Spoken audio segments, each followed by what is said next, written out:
it's James here from GoodGuitarist.com, and today I'm going to teach you how to play Forever Young by Rod Stewart. I already taught Forever Young by Bob Dylan. I'll put a link to that down below in case that's the one you were expecting.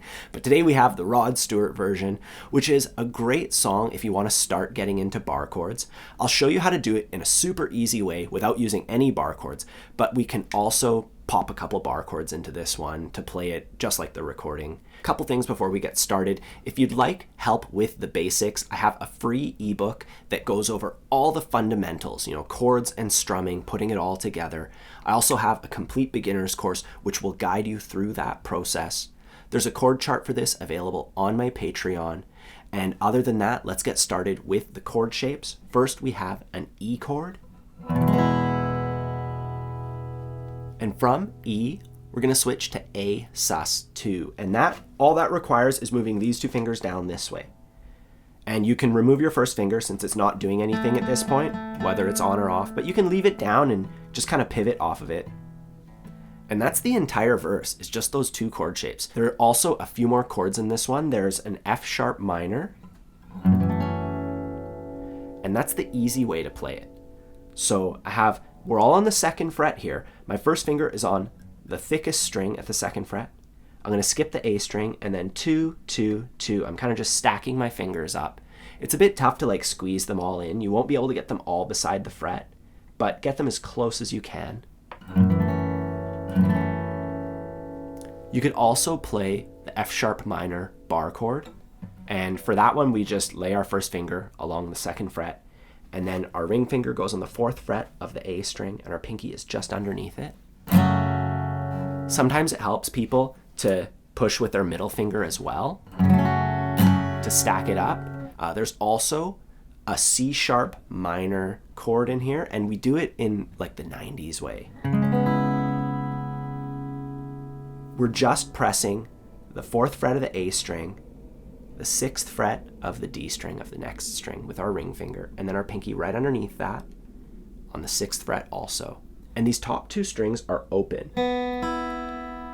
And the tip of my first finger is underneath the thickest string to mute it. That way I can strum all the strings.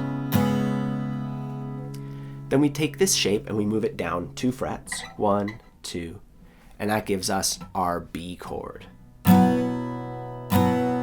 So a quick recap, we have E and A sus2, which is super beginner friendly, but then we go to F sharp minor, be courageous and be brave, and in my C sharp minor, always stay. And that part is quite a bit trickier, so I recommend taking a moment working on those switches. Don't forget you can do the easy F sharp minor as well. And once you're a little bit comfortable with the switching, we're going to put those chord shapes together and we're going to play through the chords in order, downstrokes only, counting along so we can play them each for the right amount of time. Starting on E, 1, 2, 3, 4.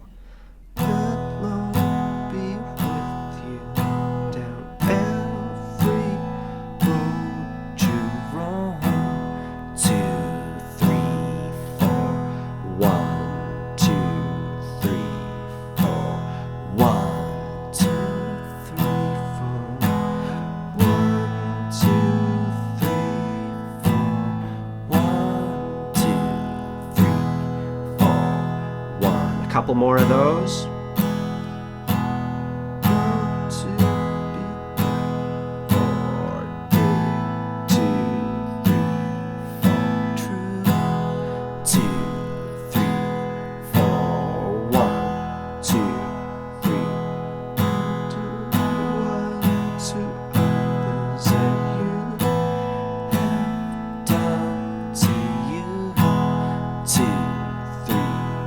Coming up to F sharp minor, easy way. 3.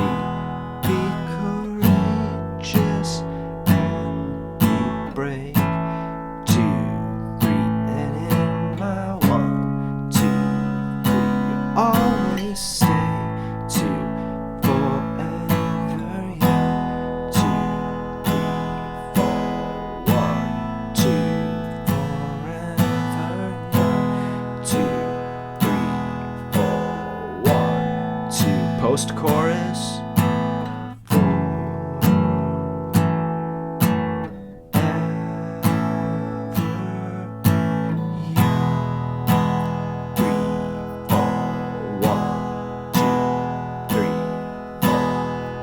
There is one more section, the solo section, but we'll go over that after. Now let's take a look at the strumming pattern. It goes like this. A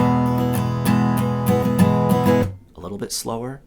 3 and 4 and.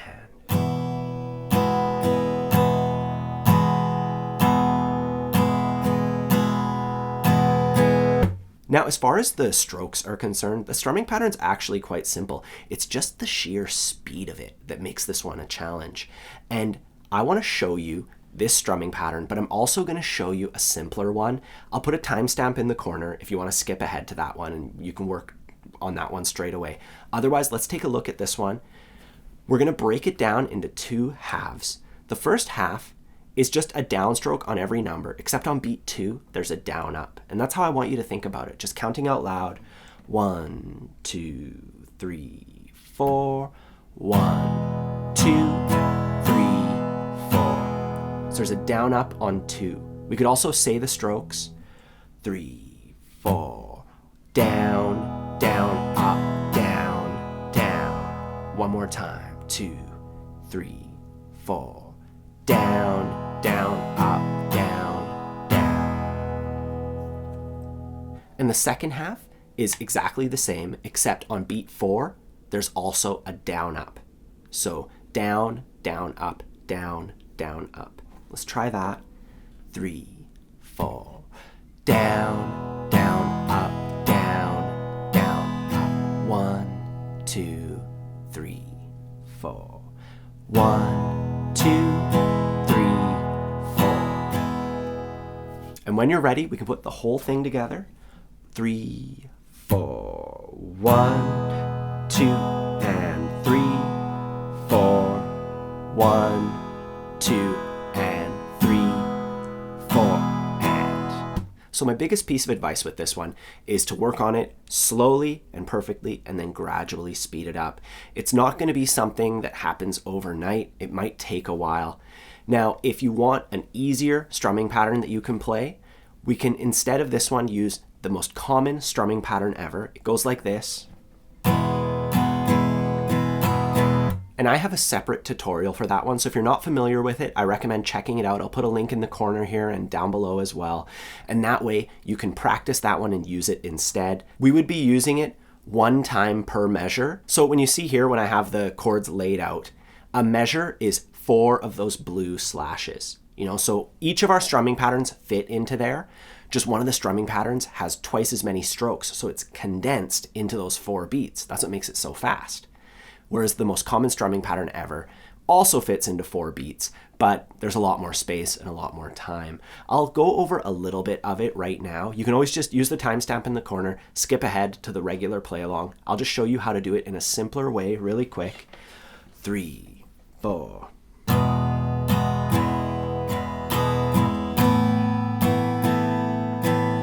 Just like that, 1 time per measure. Down. For the next section.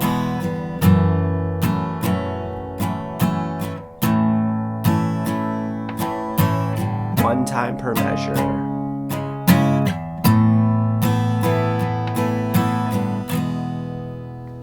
And now we're going to put the strumming pattern together with the chords, starting off on E. 1 and 2 and 3 and 4 and.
Cool, so that's the majority of the tune. All we have left is the solo section, and for that one, it's the B chord, which we briefly went over at the beginning. It's the same as C sharp minor, but down 2 frets. And then we have A sus2, and I would go from B, I would just go down 2 frets into A like that. Make it a little bit simpler, you know, just drag it down. And then we have our E shape. Let's play the chords in order, downstrokes only, just so we can get used to them, starting off on that B chord. 1, 2, 3, 4. 3,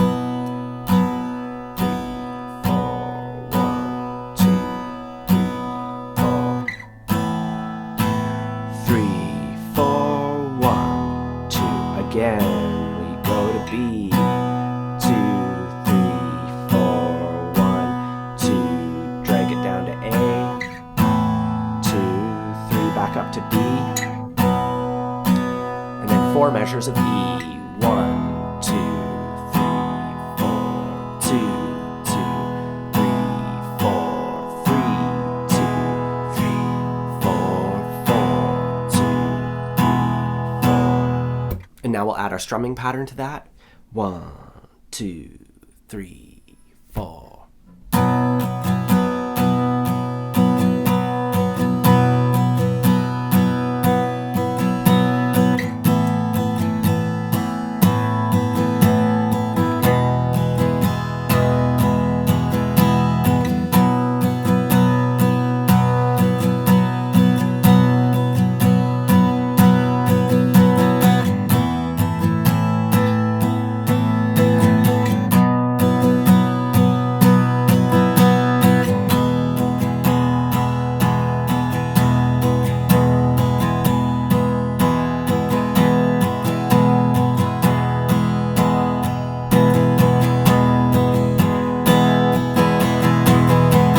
Alright, so those are all the parts that make up this tune. Now when it comes to putting it together, we would start out by playing our intro, which is just the same progression from our verse. Then we go verse, pre-chorus, chorus, verse, pre-chorus, chorus, again. Then our post-chorus 2 times. Then there's the solo section, and then verse, pre-chorus, chorus, and it ends by repeating the post-chorus 4 times. So we just take all the parts that we've played so far and we put them together. At this point, I want you to write this down so that you can listen to the original recording as you take a look at the form. That's what this is called. The chord order is the form. And you want to just see how the whole song goes. That's how you learn the whole thing. You know, you could just listen to it like 100 times in a row. That also works. But I think being able to see something and having a visual guide will help you learn to anticipate the next section and start to put it all together. Other than that, that's everything it takes to play Forever Young by Rod Stewart. If you need any extra help, don't forget about my free ebook, my complete beginner's course. There's the chord chart on the Patreon. You can also ask me down below. Otherwise, have a fun time practicing, and I'll see you soon.